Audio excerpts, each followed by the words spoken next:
जैन रत्न season 2 में आप सबका स्वागत करता हूं। दिल्ली में मैं आपका परिचय आज एक ऐसे व्यक्तित्व से कराना चाहता हूं जो principal chief commissioner of income tax, उससे वो रिटायर्ड हुए, पर रिटायर्ड होने के बाद उन्होंने अपनी जिंदगी को आध्यात्म के क्षेत्र में दे दिया, जिससे न केवल उनकी जिंदगी वह जिंदगी बनी, बल्कि उनके इस कार्य से हजारों लोगों की जिंदगी बन रही है, वह जिंदगी।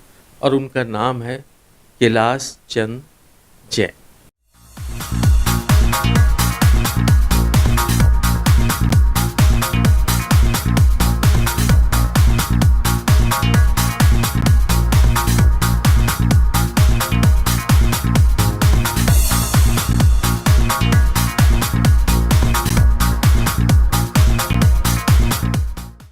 कैलाश जी, जैन रत्न में आपका स्वागत है।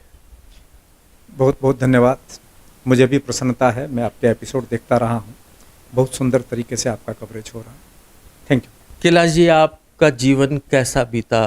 क्या आपने संघर्ष देखा? 1947 में मेरे दादाजी हमारे पिताजी और ताऊ जी के साथ पाकिस्तान से भारत आए थे। जब पार्टीशन के बाद आए तो दादी जी को सीना पिरोना करना पड़ा। पिताजी ने कोई छोटी मोटी नौकरी की और वे बहुत चाहते थे कि उनके बच्चे पढ़ लिख कर बड़े बने, तो एक बड़ी पापड़ बनाने का काम शुरू किया। साइकिल के दोनों तरफ 10-10 किलो आगे और 10-10 किलो पीछे 40 किलो लाद कर गली मोहल्ले में एक एक दुकान पर 1-1 किलो 2-2 किलो 1.5-2-4 रुपये किलो के भाव बेचते थे।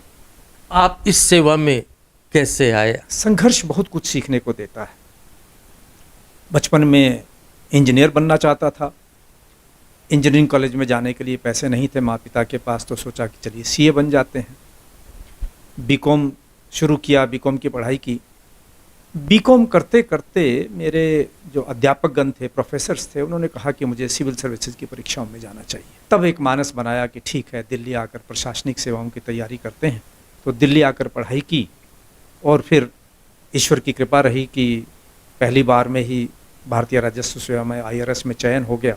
लोग रिटायर्ड होने के बाद घर पे, परिवार पे उनके साथ रहते हैं, उन्हीं को समय देते हैं, पर आप आध्यात्म के क्षेत्र में आ गए। आज मैं इस आध्यात्मिक केंद्र में आया। क्या अद्भुत निर्माण है! तो आप इससे कैसे जुड़े? क्या इसका कंसेप्ट है? एक है जीविका और एक है जीवन। तो नौकरी जीविका का साधन था, तो जीवन एक दूसरा पक्ष रहा कि जीवन पर भी काम करें। तो ऐसा तो नहीं है कि मैंने अभी से प्रारंभ कर दिया। मैं तो जब से नौकरी में आया तभी से 5-7 साल के बाद से ही इसके साथ जुड़ा रहा। अब समय मिल गया तो मैं उसमें और अधिक समय लगाने का प्रयास कर रहा हूँ। और आचार्य तुलसी जी ने आचार्य महाप्रज्ञ जी को आदेश दिया था कि जैन परंपरा में मेडिटेशन कहीं लुप्त हो गया। जितनी तीर्थंकरों की प्रतिमाएं हैं जैन परंपरा में, वे सब के सब ध्यान की मुद्रा में हैं। लेकिन आज अगर ध्यान की बात आती है तो बौद्ध परंपरा जानी जाती है, जैन परंपरा नहीं जानी जाती, जबकि संभवतः जैन परंपरा बौद्ध परंपरा से बहुत पुरानी है। तो आचार्य महाप्रज्ञ जी ने उस पर शोध करके जिसे एक प्रेक्षा ध्यान की पद्धति का विकास किया, उसका नाम है प्रेक्षा ध्यान।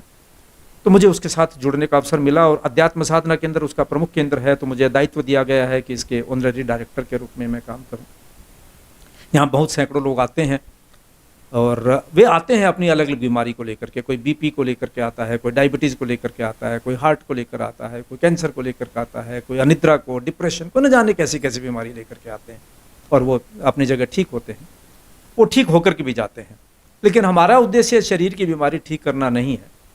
प्रेक्षा ध्यान का दर्शन है कि शरीर पर दिखाई देने वाले विकार मन के विकारों का प्रतिबिंब है, तो भीतर कैसे ठीक किया जाए, वो एक प्रयास हमारा चल रहा है। कैलाश जी, आज आपको लाखों लोग देख रहे हैं, युवा पीढ़ी भी बहुत बड़ी संख्या में देख रही है, उन्हें आप क्या संदेश देंगे? भारतीय प्रशासनिक सेवाओं में आप देखेंगे तो बहुत अधिक संख्या में, या IIT वगैरह में भी बहुत अधिक संख्या में वो बच्चे आते हैं जिनके पीछे संघर्ष है, जिजीविषा है।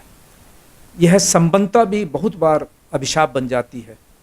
तो इसे हम वरदान के रूप में स्वीकार करें, न कि इससे घबरा कर भागें। दूसरा यह मैं कहना चाहूँगा कि आप जीविका और जीवन को एक न माने। मैं हूँ किस लिए, मेरा काम क्या है, क्या केवल मेरी जीविका अर्जन का मैं कार्य कर रहा हूँ यही सबसे बड़ा काम है, इसी में उलझ कर रह जाऊं? क्या इससे भी बड़ा कोई काम हो सकता है? इसके प्रति थोड़ी जागरूकता बनाई रखें तो मैं समझता हूं कि अपने जीवन में बहुत संतोष आएगा। कैलाश जी, आप जैन रत्न का हिस्सा बने, इस कार्यक्रम में शामिल हुए, आपका बहुत बहुत धन्यवाद। बहुत आभार आपका।